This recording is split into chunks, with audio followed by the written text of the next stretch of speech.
Hey Dad, when are you ready? I'm preparing for the Parsha. What Parsha? Can you tell me something about the Parsha? Did you know that the Jewish people, when they were in the desert, their clothes grew with them, and there's even an opinion that says that their clothes would change into whatever type of clothing they wanted. Really? Can you buy me one? Girls.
Okay, you should be able to hear me now. Hi, Dovey. Want to go back to your room? Oh, you can sit here. It's okay. The audio should be working now. I'm in Eretz Yisrael, and I hope you guys enjoyed the... Okay, you should be able to hear me now. Okay, it's been crazy, but the regular streaming service that I use was not working for me. I had to go back to an old one, which I forgot how to use, but we're making this happen. I hope you liked that intro. I wish I could have been more seamless back into the Parsha, but okay, welcome back to the Parsha show. We have not been in the barbershop for almost 2 months now, I think. Yeah, welcome back. This week's Parshas Eikev. I'm Yossi Loloyan, and I make videos about Torah and Jewish life. That was just my son in the background. I'm here in Israel, and we're trying to fit everything in. Today we're going to talk about Parshas Eikev. We're just going to go through quickly the Parsha in a nutshell. I read it straight off of Chabad.org, just so that anyone who's listening, if they don't have the whole Parsha summarized, they have that. And then we're going to talk about a few interesting things, and some of it's going to be about the clothing growing with the Jewish people in the desert and stuff about that that was mentioned in the skit in the beginning of the video, the intro. I already said I'm coming to you from Eretz Yisrael, and everything that we're learning today is, the merit is so that the hostages should be brought back home today, Mashiach should come, the soldiers should come back home, they should be protected, Am Yisrael should be protected, should be peace in the entire world, and all evil should be eradicated. Now, something interesting about Parshas Eikev before we go on is that it actually, and we mentioned this last year, go check out last year's video, some interesting stuff. The audio is not great, but you could hear it, it's fine. What I wanted to say is that this week's Parsha has Hashem's name mentioned more than any other Parsha, 93 times. Now, and the last thing I want to mention is that tomorrow is Chaf Av, Shabbos, today's Yud Tes Av, and that's the yahrzeit of Rabbi Yitzchak Schneerson, who was the father of Lubavitch Rebbe. He gave his life to preserving Judaism and spreading it, and he ultimately gave his life for it. He was put in horrible conditions, sent to exile, and he just his body wasn't able to handle it, and eventually he passed away because of it. Incredible stories about it. And, you should go look that up. Make the time for that. And by the way, if you hear the noise around, it's Erev Shabbos, there's laundry happening, the kids are, but it is what it is. We bring you the show. And okay. So, first thing I want to bring is the. It says that the chat is disabled for this live. I don't know why. Okay, chat is disabled. I'm very sorry. I won't be able to see comments, unfortunately. Again, this is not. I'm not used to this, but let's get moving. So, V'loi savi sayeva el beisecha. It's talking about avodah zarah. It says, do not bring the abomination into your home. V'yisa chedem kamoyo, and you will be chedem. You will be, not permitted to enter, or excommunicated, banned, whatever you want to say. Shak t'shaksenu v'sayv t'savenu k'cherem hu. It should be disgusting to you. It should be an abomination because it is cherem. Now, I just want to mention before we go on something very interesting that you hear the word haram by the Arabs in Islam. I reference this stuff because I look at this a lot and at how just the political. I don't know. It's not even political. The climate now, where people are really, really coming down on Jewish people and hurting them. It hurts because, there's so much libel against us, and obviously there's hurt because of what we're going through. Anyway, I'm going off on a tangent, but it's just interesting to see that the word cherem, which means it's prohibited, it's not okay, it's excommunication. That's the same word as haram. Those right in the same root letter. It's just interesting to see the connection and crazy, just so crazy how people will just gaslight Jewish people and say, no, you don't come, you guys come from Eastern Europe, and obviously the crowd I'm talking to doesn't believe in that. But again, just another. I always try to mention this kind of stuff. Another example of just how literally we've been reading the same text wherever we were in the world, in Eastern Europe, in Yemen, whatever it was, in the world. It's so obvious that this is where we're from Eretz Yisrael. I'm coming to you from Eretz Yisrael right now, and yet people want to gaslight the Jewish people. So, just wanted to mention that. Now, let's get into the parsha. Let's get into the juice. I'm sure you could hear the spinning of the washing machine right now. It's awesome. Okay, so the Rambam writes in Meir Nevuchim.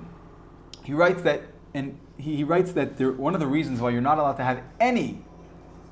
Hi, Udarye.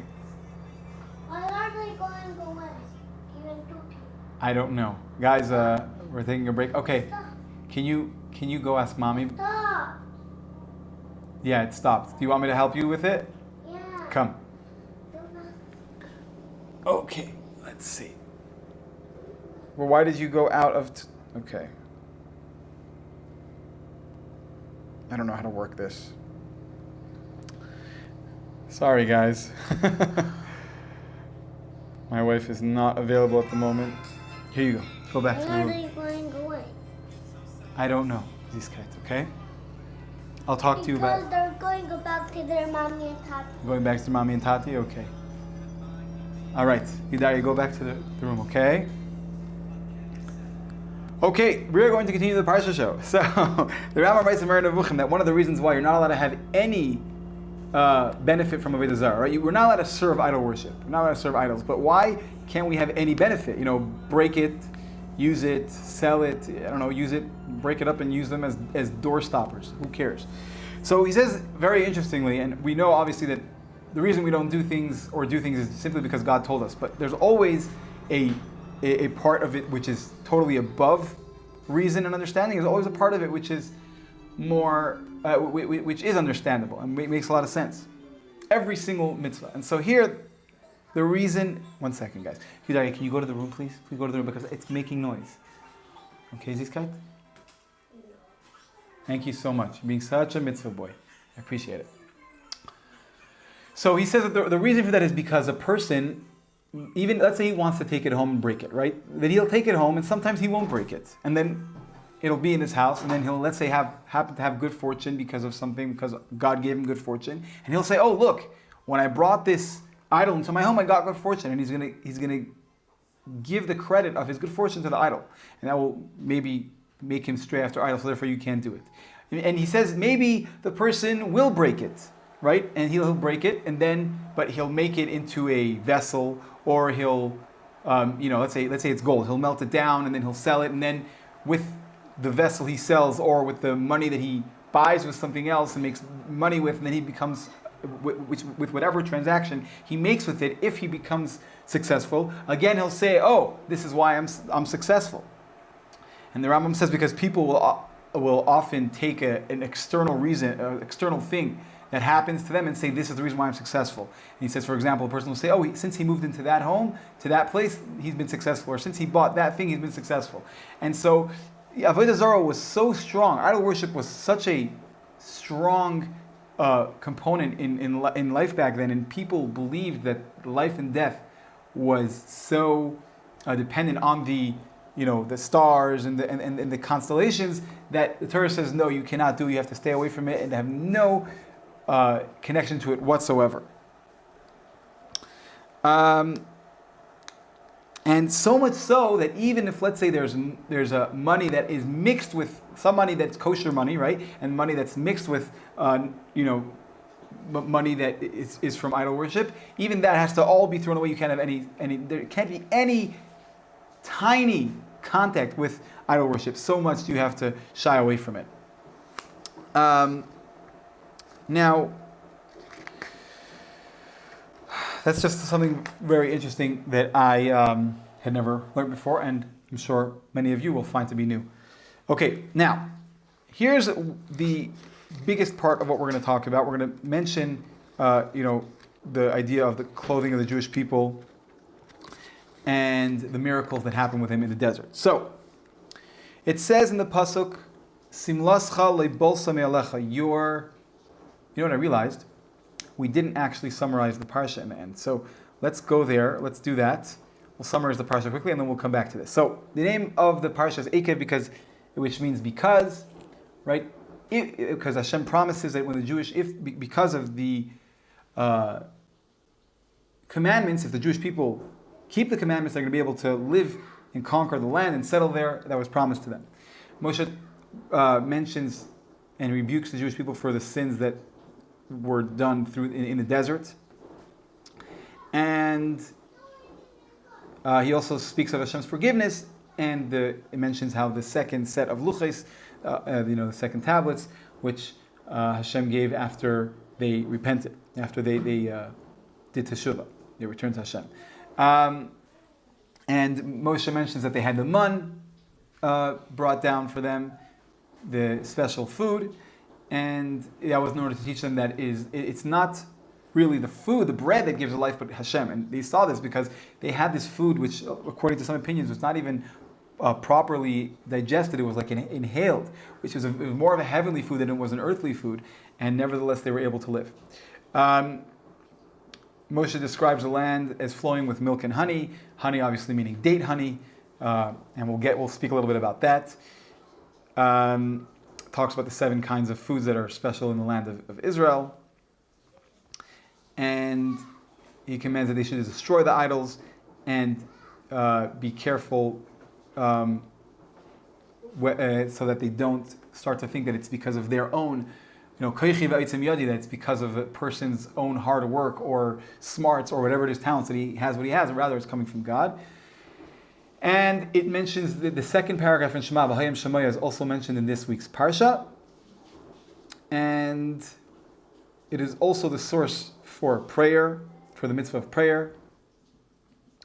And also there's reference to Tchias HaMesim, resurrection of the dead, and of the time when Mashiach will come, when we will finally see the Mashiach and the world will be truly at peace, and there will be no more war. So, getting back to the part of the parsha we were in. So it says, right, that your clothing did not get worn out, your feet did not swell, for 40 years. So, what does this mean? That how is it possible, right? It's obviously a miracle that for 40 years they wore their clothing didn't wear out, right? They didn't have places to shop. They didn't have Banana Republic or Prado. I don't know, where you shop, or Old Navy. Who knows? But they didn't have any of that. So The Ramban, and here's some interesting stuff here, and I want to mention something which it doesn't say here, but I remember having conversations about it, and because there seems to be a contradiction, and I think we will see how the contradiction can technically be resolved through this. So the Ramban writes that the reason their clothing didn't get ruined was because since they ate the mun, they didn't sweat, and because they didn't sweat, and sweat has properties that can ruin clothing, so therefore their clothing remained. And it's interesting to see that in the Yerushalmi it writes that all the sweat of the body, the Talmud Yerushalmi, or as the anti-Semites say, the Jew haters say, the Talmud, because they have no clue what they're talking about and they just read off of. I saw a Jew hater saying, their Talmud, which was written by Maimonides, which was hilarious. Anyway, I'm always getting off track. I think I'm paying too much attention. I'm letting the Jew haters get to me too much. I should just focus on what I need to focus on. But anyway, let's get back to this. So, Yerushalmi writes that all the sweat of the body has like a deathly poison in it, except for the sweat on the face. That's a good thing, right? Otherwise, we'd have poison going into our eyes and mouth.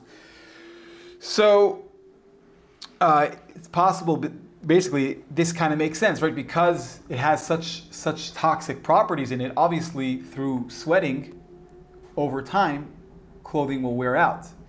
But if they didn't sweat, so the clothing remains.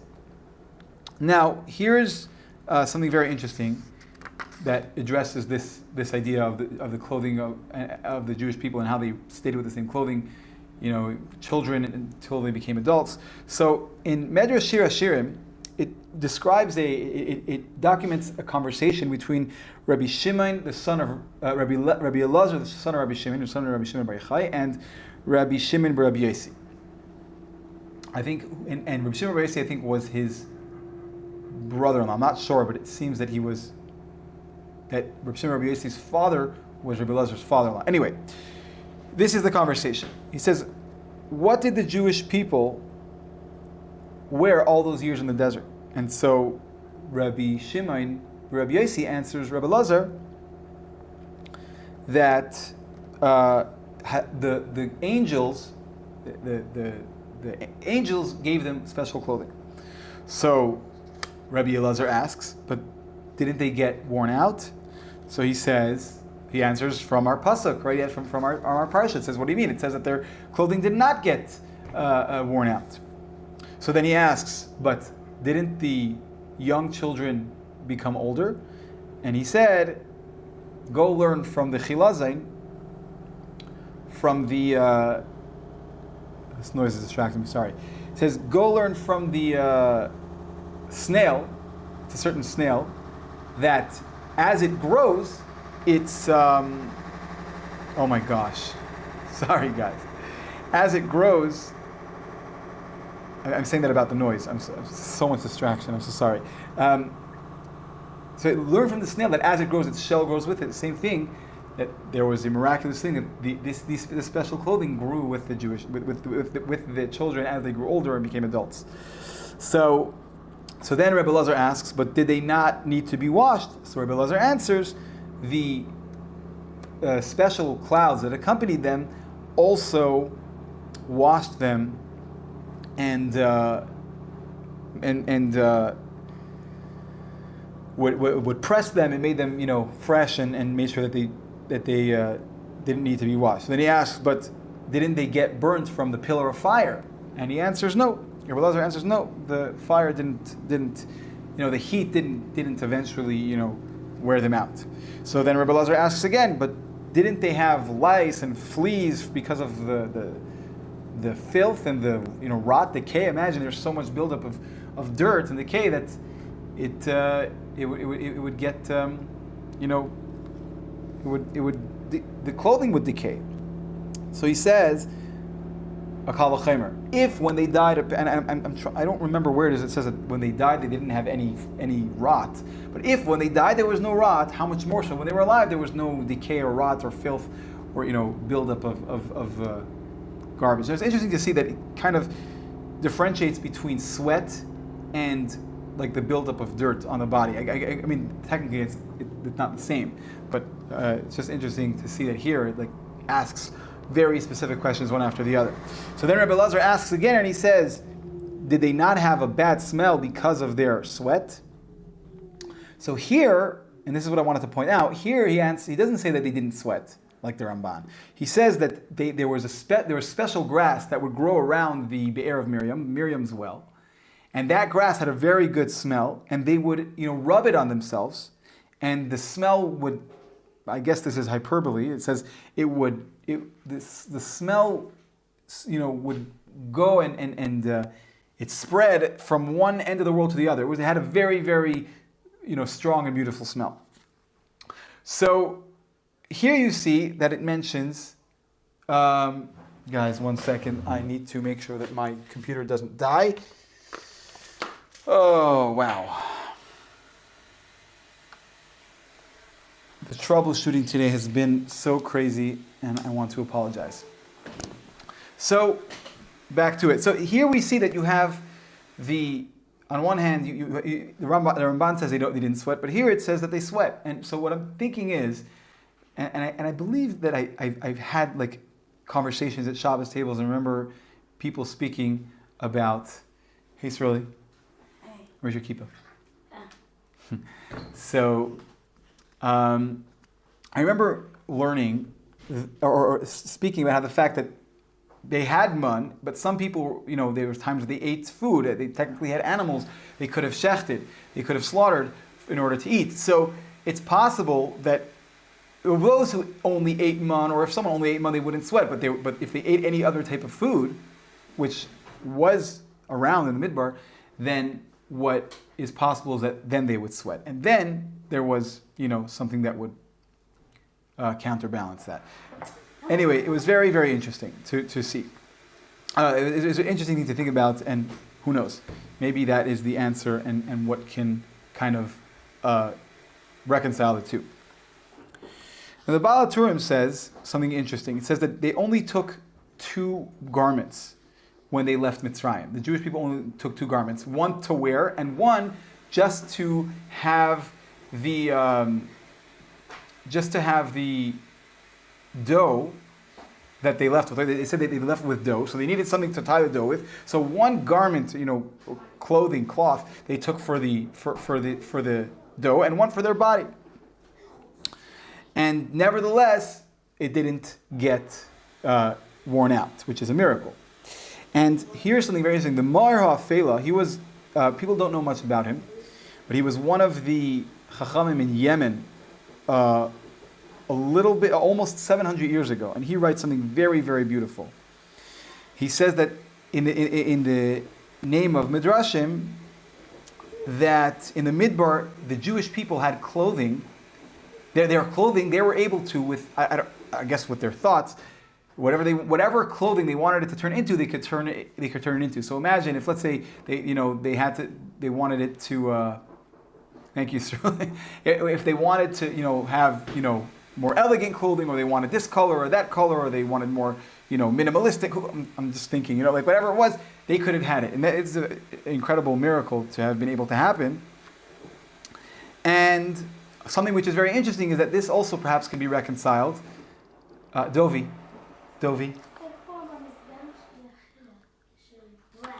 Look over there. Okay. It's Freilach over here today, but this is. It's okay. It's good. He's looking for the air conditioning remote. It's in the room. It's on the desk. Guys, look in the room. Okay, so the Evan Ezra says something very interesting that he said that they took many items of clothing from Mitzrayim. So perhaps you can reconcile the two by saying, hey, they had many clothing because this one garment was able to turn into many garments. Anyway, that was something which was mentioned by Rabbi Zev Zichram, and he suggests this. I draw heavily on the Sefer because he compiles so many different things, and I learn about this Mar HaFela I just learned about now. He brings so many people down and so much commentary down, and he actually says little biographies in the bottom. Very, very, very cool stuff. Now, the Paneach Raza writes, Dovi, I need you to go inside, okay? Thank you. Oh, that's good. Okay. He's having fun looking at the at the. This is going to be a source of entertainment for a lot of people, I guess, if they see this part. Oh yeah, maybe not. So, the Paneach Raza writes, is Rabbi Yitzchak ben Rabbi Yehuda Halevi. He writes that because of the word Yichya Ha'adam, right? It says that a person does not live off of bread, rather from the word of Hashem a person lives. Yichya Ha'adam. Right after that, it says Simlas Chalibol Sami Alecha. Your clothing did not wear out. It didn't get worn out. So he says that because of the two things, these two words together, he learns from here that when the tzaddikim the righteous people will be brought back in Tchias HaMesim, by the resurrection of the dead, which we said is actually referenced in this parsha. When that happens, they're going to be brought back with their clothing because of how this is brought. And how much more so if their clothing won't decay, how much more so that their bodies will not decay and they'll come back with, fully... there won't be decay in their body. And it's something very interesting to note that in Ksubais, in Maseches Ksubais, in the Gemara it writes, or in the Talmud, I had to do that, that it says that how do we know that tzaddikim are going to be brought back with clothing? It draws a kal v'chomer. If kal v'chomer means how much more so if in this case you'll see this, how much more so in this case. So if you see that by kernels of wheat, how do you put it in? You put it in naked, right? It gets put in without any clothing. It doesn't have the shell and all the things that wheat comes with. You put it in naked, but it comes out fully adorned in clothing, so to speak. So how much more so that tzaddikim who were buried with their clothing, how much more so that their clothing won't be lights making okay. We're going to have to switch out the light over here. Sorry, guys. Again, this has been a pretty crazy, hectic... Oh, gosh. Okay. So, how much more so... Oh, brother. This is a fun Erev Shabbos. Guys, we're almost done. Thank you for bearing with. I love bringing you guys this, and I don't want to miss a week. And this is just what I got here, traveling, and I don't have a separate office or a separate place like I normally would. So, thank you. So, where were we talking about? So it says, how much more so, right? If wheat that is put in without any clothing comes back with clothing, how much more so that the righteous people, the tzaddikim, when they come back up, they were buried with clothing, that their clothing will not decay, and obviously their bodies. And there's many, many, many stories about very holy people that years after they were buried, for whatever reason, they had to dig them up, either because they had to exhume the body and bring them somewhere else, whatever it is, and that their bodies were fully intact. Because the state of death, quote unquote, by a tzaddik is very, very different than that of a normal person. And there are miraculous stories about that. Now, the title of this week's video was that there was a rabbi who wore clothes for decades. Now, this is talking about the Yavitz, the Rabbi Yaakov ben Tzvi, who's the son of Chacham Tzvi, otherwise known, probably better known as, it depends, as Rabbi Yaakov Emden. And he writes that it's not really such a big deal. This is the funniest part about it. He says it's not such a big deal that they went for 40 years without their clothing staying intact. Because he says, because I got a very beautifully adorned. He says a very colored many times. I guess it means a very colorful. I guess what that means is that it was a very colorful garment that he had from his father, and he says that combined with his father and him wearing it, he wore it over 50 years. And he says that if he was more careful about dust that would, went on it without him because he wasn't paying attention, if he was more careful about keeping it clean, it would have lasted for longer. But because there was some dust, so it would, after a while he made himself a new garment, and this garment was sitting on the hanger, and he would just take it out on Tisha B'av, to wear it for mourning because it wasn't as nice as it had been for the 50 years that he had it. And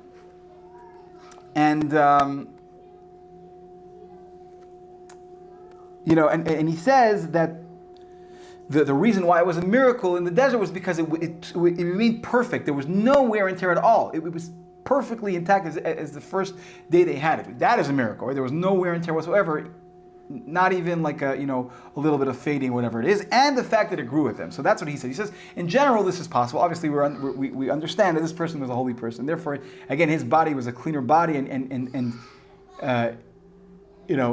someone on that level. So, like we mentioned before, the sweat and the dirt of the body, holy people, because they are cleaner spiritually, it also reflects on them physically, and they're cleaner people.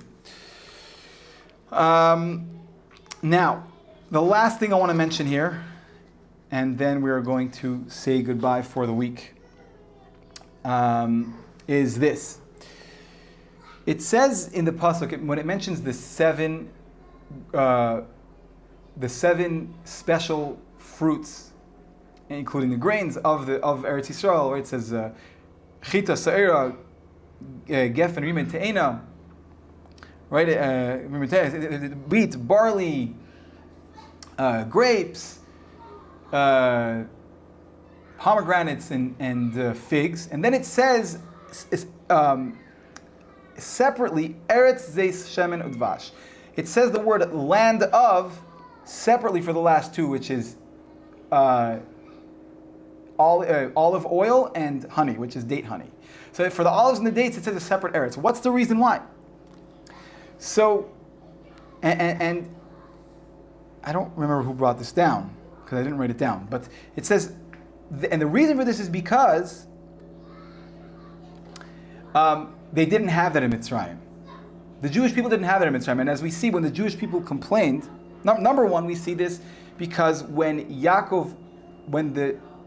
Yosef's brothers went back to Yaakov and said, we have to bring Binyamin because the ruler was Yosef, but the ruler asked for him. So Yaakov Avinu wanted to send him some gifts, which were choicest of the land he was in, which was in Eretz Canaan at the time, which is later to become Eretz Yisrael.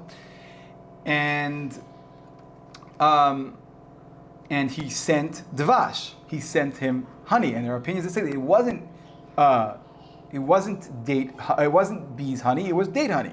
And so why would he send him that unless it was a delicacy that wasn't found in Eretz Yisrael, in Mitzrayim? And that's number one. Number two, because we see that the Jewish people, they when they complained about the fact that they weren't brought to a land, that they weren't brought to the land that was flowing, that had these things, right? One of the times when they were still in the desert, they were complaining, like the many times they complained. So, and it says that, what does it say? Mokem hara zed, this bad place, not a place of zera, not a place of produce, which is zera, wheat or barley, and not figs, and not geffen, not grapes, and not remen, and not pomegranate. But it doesn't mention all olives and dates, because it seems the Jewish people weren't exposed to this even in Mitzrayim, and therefore, from these two things we see that they didn't even have that, which is again just an interesting thing. I didn't know that, and I think that probably a lot of people here don't know that, and I wanted to share that with you guys. We've reached the end. I want to say thank you to everybody who has watched and who's listened. There's a lot of background noise. This is the third week I'm in Eretz Yisrael, and I just made do with how I can. And this is definitely still in the beginning stages. We're not even 2 years in. I mean, maybe a little bit after 2 years in. And there's a lot of things that I have in mind to do here.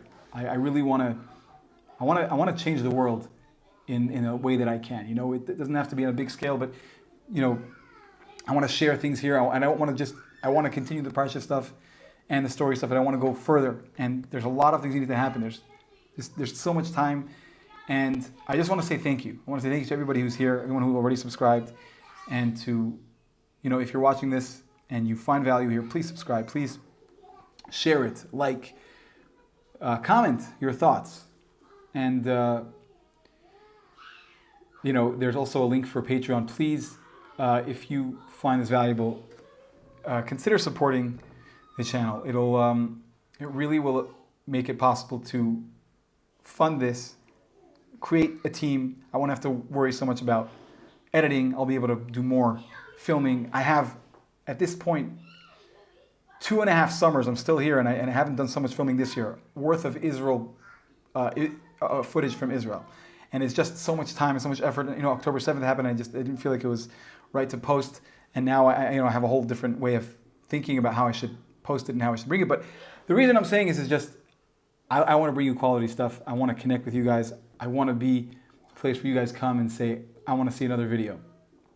And the Parshas stuff and the story stuff is, kind of like the constant sit down, maybe not as exciting, as other stuff. And I want to bring that stuff too. So connect in any way you can and help in any way you can. And I really appreciate it. Love you guys. Good Shabbos from Eretz Yisrael. Waiting for Mashiach. Hoping he'll come today. And love you guys. Good Shabbos.